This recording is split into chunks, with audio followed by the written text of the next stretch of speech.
Shalom, salam sejahtera. Departemen Bakti Wanita Advent Uni Indonesia Kawasan Barat mempersembahkan Renungan Harian Wanita Kristen 2023 disusun oleh Ibu Ria Sinuraya.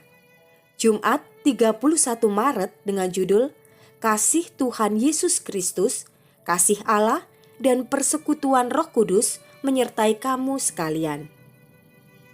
Firman Tuhan di dalam 2 Korintus 13 ayat 13, kasih karunia Tuhan Yesus Kristus dan kasih Allah dan persekutuan Roh Kudus menyertai kamu sekalian.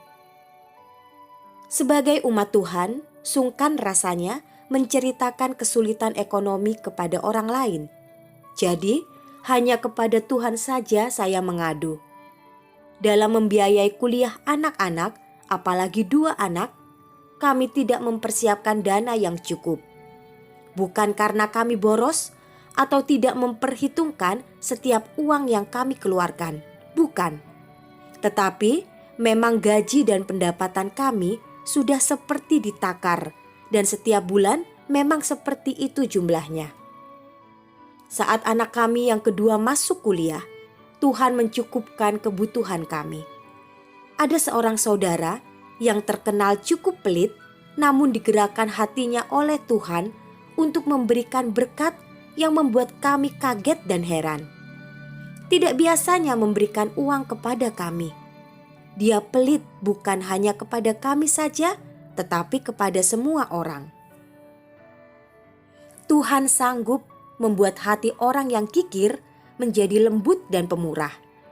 Untuk mencukupi kebutuhan umatnya, Allah melakukan banyak caranya dengan mukjizat yang tidak pernah kita sangka.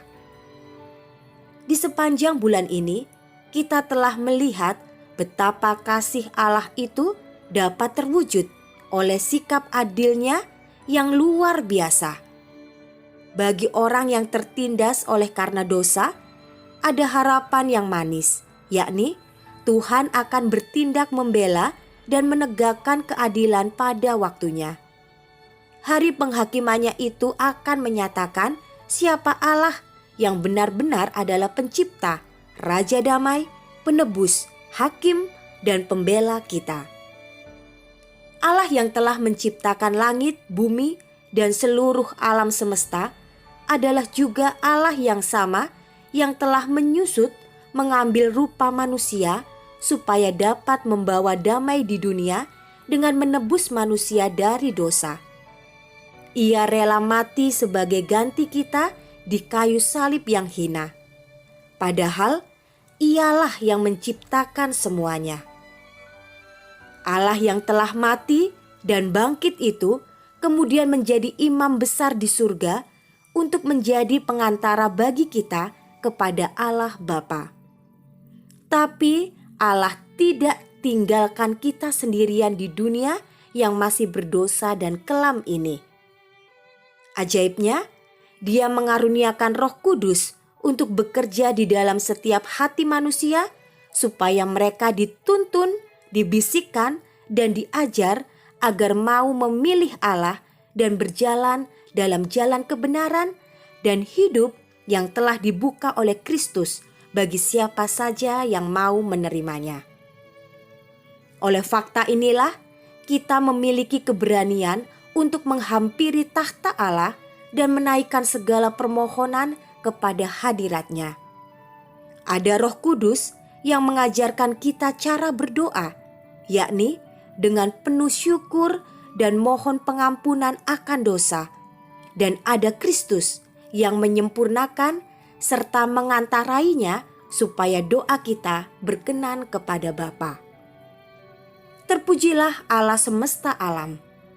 Persekutuan kuasa ilahi ini mampu membuat kita berdiri tegak ketika iblis berusaha menggoda kita dengan pemikiran keraguan-raguan akan kasih dan keadilan Tuhan.